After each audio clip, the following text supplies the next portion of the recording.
Hi friends, మీకు ఈ video నచ్చితే లైక్ చేయండి, సబ్స్క్రైబ్ చేయండి. నువ్వు ఉండే 2 రోజులకు ఇంత బిల్డప్ ఎందుకే, నీకు ఇన్ని బట్టలు ఎందుకే అని అమ్మ అడగటంతో, అక్క చూస్తుంటే ఇది తిరిగి వచ్చేలా కనిపించట్లేదే అని ఆనంద్ అంటాడు. వెంటనే అంజు ఆనంద్ తలపైన ఒక ముట్టికాయ వేస్తూ, ఏంటి నేను లేకుండా మీరు ఎంజాయ్ చేద్దాం అనుకుంటున్నారా? నేను ఎంత దూరంలో ఉన్నా కూడా మీ దగ్గరికి పరిగెత్తుకుంటూ వచ్చేస్తాను తెలుసా అని అంజలి అంటుంది. అప్పుడే అమ్ము చాలా బాధపడుతూ అంజలి ముఖాన్ని తన 2 చేతులతో ప్రేమగా పట్టుకొని, చూడు అంజు, మేము ఎవ్వరం లేకుండా నువ్వు అంత దూరం ఉండడానికి వెళ్తున్నావు కదా. రణ్వీర్ అంకుల్, మనోహర్ ఆంటీ ఉన్నా కూడా వాళ్ళు బయట వాళ్ళే కదా. మేము లేకుండా నువ్వు 2 రోజులైనా ఉండడం చాలా కష్టం. కాబట్టి హాలిడేస్ తీసుకోవాలని చెప్పానా? అప్పుడు నేను కూడా వస్తాము అని అమ్ము అంటుంది. చూడమ్ము, నాకు ఎందుకో చిన్నప్పటి నుండి కోల్కత్తా అంటే చాలా ఇష్టం. దాన్ని చూడాలన్న ఇష్టం ఉండేది. నాకు కూడా మిమ్మల్ని విడిచిపెట్టి వెళ్ళడం అస్సలు ఇష్టం లేదు. పైగా అక్కడికి వెళ్ళినందుకు ఎక్సైట్మెంట్ బిల్డప్ ఇస్తున్నానే కానీ మిమ్మల్ని వదిలి వెళ్తున్నందుకు చాలా బాధగా ఉంది.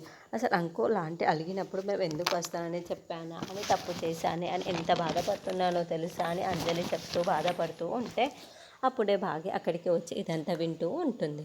ఇప్పుడు రాను, ఇంకోసారి వద్దామని చెప్తామా అనుకుంటే అంకుల్ వాళ్ళు ఫీల్ అవుతారేమో అనుకొని ఆలోచిస్తున్నాను. ఏం చేయాలో అర్థం కావటం లేదు అని అంజు చెబుతోంది. అప్పుడే భాగ్య అంజలి దగ్గరికి వచ్చి అంజలిని ప్రేమగా పట్టుకొని, ప్లీజ్ అంజు, ఈ ఒక్కసారికి రానని చెప్పేసే. నీకు నా మీద చాలా కోపంగా ఉందని తెలుసు, కానీ ఎందుకో నేను పంపించడం నాకు అస్సలు ఇష్టం లేదు. నా మనసేమో ఎందుకు కీడు చెప్పిస్తూ, అందుకో ఇంతలా బతిమిలాడుతున్నా అని చెప్పేయవా అని భాగ్య బతిమిలాడుతూ ఉంటుంది. నేను మీ డాడీతో మాట్లాడతాను, హాలిడేస్ రాగానే మనం అందరం వెళ్దాం అని చెప్పడంతో, వెళ్ళడం మీకు ఇష్టం లేదా అని అంజు పొలైట్గా అడుగుతూ ఉంటుంది. ఆహా, అస్సలు ఇష్టం లేదు అని భాగ్య చెప్పగానే, అయితే నేను ఖచ్చితంగా వెళ్తాను అని అంజు గట్టిగా అరుస్తూ చెబుతూ, అంటే నువ్వు నా ఎనిమి, నేను ఇప్పటి వరకు నువ్వు చెప్పిందే అనుకున్నాను, కానీ నువ్వు వెళ్ళొద్దని చెప్తున్నావు కాబట్టి నేను ఖచ్చితంగా వెళ్ళే తీరుతాను. సిల్లీ సిస్టర్స్ అండ్ బ్రదర్స్, నా బట్టలన్నీ కూడా బ్యాగ్లో సర్ది పెట్టేయండి. ఈరోజు రాత్రికే నేను కోల్కతా వెళ్ళిపోతున్నాను అని భాగ్యని అరవేవే అని వెక్కిరిస్తూ అంజు వెళ్తుంది. చా, ఇంత ఫీల్తో వచ్చి నేనే మొత్తం చెడగొట్టేశాను అని భాగ్య అంటే, అవును మిస్ అమ్మ అని అమ్ము అంటుంది. తర్వాత మంగళ జైల్లో ఉన్న కాళీని కలవటానికి వస్తుంది. రే, నేను కలవటానికి ఎవరో వచ్చారు చూడు అని కాళీని మంగళ దగ్గరికి తీసుకువస్తారు. ఏంటి తమ్ముడు, నన్ను ఇట్లా రమ్మని కబురు పెట్టావు అని మంగళ అడుగుతూ ఉంటే, అవునక్క, నేను జైలు నుండి రిలీజ్ అవ్వబోతున్నాను, సత్ప్రవర్తన అని అనడంతో, ఏంట్రా మనకు సంబంధం లేని మాటలు మాట్లాడుతున్నావు అని మంగళ అంటుంది. అవునక్క, ఆ మనోహరి వల్లే కదా నేను ఇక్కడ ఉన్నాను. ఆ మనోహరేమో తన సంతోషం తాను చూసుకొని నన్ను అస్సలు పట్టించుకోవటం లేదు. అందుకే నేను కొన్ని గుణపాఠాలు నేర్చుకున్నాను. అందుకోసం సత్ప్రవర్తన మీద బెయిల్ మీద బయటికి వస్తున్నాను. నేను బయటికి రాగానే ఆ మనోహరికి పెద్ద గిఫ్ట్ ఇవ్వబోతున్నాను, దాని పని చెప్పబోతున్నాను అని అంటే, ఇప్పుడు కొట్టో తిట్టు ఆ మనోహరి నాకు అప్పుడప్పుడు డబ్బు సహాయం చేస్తుందిరా. వీడు గనక వెళ్ళి అమరేంద్రకి నిజం చెప్పాడే అనుకో, ఆ వస్తున్న కాస్త డబ్బు కూడా ఆ మనోహరి నాకు ఇవ్వదు కదా అని మంగళ మనసు అనుకుంటూ, రే తమ్ముడు, ఆమె జోలికి వెళ్తే అమరేంద్ర బాబుకి నిజం చెప్తాను నేను చంపేస్తుంది, ఇవన్నీ మనకెందుకురా అని మంగళ అంటుంది. అక్క, అమరేంద్రకి నిజం చెప్తానని చెప్పలేదే, మనోహరి పెళ్లి చేస్తాను అక్క, అది కూడా మనోహరి నన్ను పెళ్లి చేసుకోవాలి, నేను మనోహరిని పెళ్లి చేసుకోబోతున్నాను అని కాళీ చెప్పటంతో, ఏం రప్పించి మాటలు మాట్లాడుతున్నావు అని మంగళ అంటుంది. అవునక్క, రేపు నువ్వు మనోహరి దగ్గరికి వెళ్ళి, నా తమ్ముడు కాళీ జైలు నుండి వచ్చేస్తున్నాడు, ఇప్పుడు నువ్వు మా కాళీని పెళ్లి చేసుకుంటావా లేకుంటే అమరేంద్రకి నిజం చెప్పవంటావా అని కాళీ అడగమన్నాడని చెప్పు. నేను బయటికి వచ్చే లోపల ఇది మాట్లాడి పెట్టేసే అక్క, నన్ను పెళ్లి చేసుకుందా సరే, లేకుంటే నేను అమరేంద్రకి నిజం చెప్పేస్తాను, ఇదే నా నిర్ణయం అని కాళీ వెళ్ళిపోతాడు. రే తమ్ముడు తమ్ముడు అని మంగళ అరుస్తున్నా కూడా, ఇదే అక్క నా నిర్ణయం అని మాట్లాడి వెళ్ళిపోతూ ఉంటాడు. అయ్యో, వీడేంటి ఇలా తయారయ్యాడు అని మంగళ తల పట్టుకుని ఉంటుంది. రాత్రి అయినా కూడా బాగా మెట్ల దగ్గరనే కూర్చొని అంజు గురించి ఆలోచిస్తూ ఉంటుంది. అప్పుడే రాత్రి అక్కడికి వచ్చి, ఏంటి మిస్ అమ్మ, అంజలి గురించే కదా ఆలోచిస్తున్నావు, అంజలిని వెళ్ళకుండా ఏమీ చెయ్యలేమా, నువ్వు అంజలితో మాట్లాడి చూసావా అని అంటే, నేను అన్ని ప్రయత్నాలు చేసి చూశాను, అంజలి ఒప్పుకోలేదు, ఖచ్చితంగా వెళ్ళే తీరుతుందంట అని బాగా చెప్తూ ఉంటుంది. కూతురికి నష్టం జరుగుతున్నా కూడా మనం ఏమీ చేయలేకపోతున్నామా అని రాథోడ్ అంటే, అవును వాళ్ళు కుట్ర చేస్తున్నారని తెలిసి కూడా మన దగ్గర సాక్ష్యాలు లేకపోవడం వల్లే మనం ఏమీ చేయలేకపోతున్నాము. ఇప్పుడు ఏం చేయాలో ఏం చేయాలి, అంజలి ఎలా కాపాడుకోవాలి అని భాగ్య అంటుంది. అయ్యో దేవుడా, ఇంత పెద్ద సమస్య వచ్చింది, ఏమీ చేయలేమా మిస్ అమ్మ అని రాథోడ్ అంటే, చెయ్యగలను, దానికి ఒకే ఒక్క మార్గం ఉంది. నేరుగా ఆయన దగ్గరికి వచ్చి ఒక తల్లిగా ఒక అంజలిని పంపించడం నాకు అస్సలు ఇష్టం లేదు, నేను అస్సలు పంపించను కాక పంపించను అని స్ట్రైట్గా చెప్పేస్తాను అని భాగ్య చాలా ఆలస్యంగా అడుగుతూ ఉంటుంది.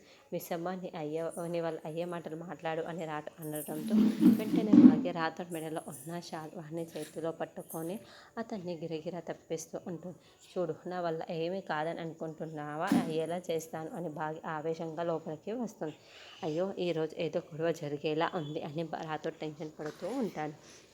అమర్ ల్యాప్టాప్లో వర్క్ చేసుకుంటూ ఉంటే భాగ్య అంతే ఆవేశంగా నేరుగా అమర్ దగ్గరికి వచ్చేసి, ఏవండి, మీకు ఒక్కసారి చెప్తే అర్థం కాదా, అంజలిని ఆ రణవీర్తో పంపించడం నాకు అస్సలు ఇష్టం లేదు, మీ గురించి మీరు ఏమనుకుంటున్నారు, వాళ్ళ ఇంటెన్షన్ మంచిది కాదు అనిపిస్తుంది అని భాగ్య చెప్పడంతో, ఏ లూస్, అంత స్పీడ్ చెప్తే నాకు ఎలా అర్థమవుతుంది, కొంచెం స్లోగా చెప్పు అని అమర్ అనడంతో, ఇందాక చెప్పాను కదా, మళ్ళీ ఏంటి, ఎందుకు అర్థం కాదు మీకు అని భాగ్య అనడంతో, ఏంటి అని అమర్ కూడా చాలా గట్టిగా అరవడంతో భాగ్య భయపడిపోతూ ఉంటుంది. ఇక భాగ్యకి ఒక్కసారిగా వెక్కిళ్ళు స్టార్ట్ అయిపోతాయి.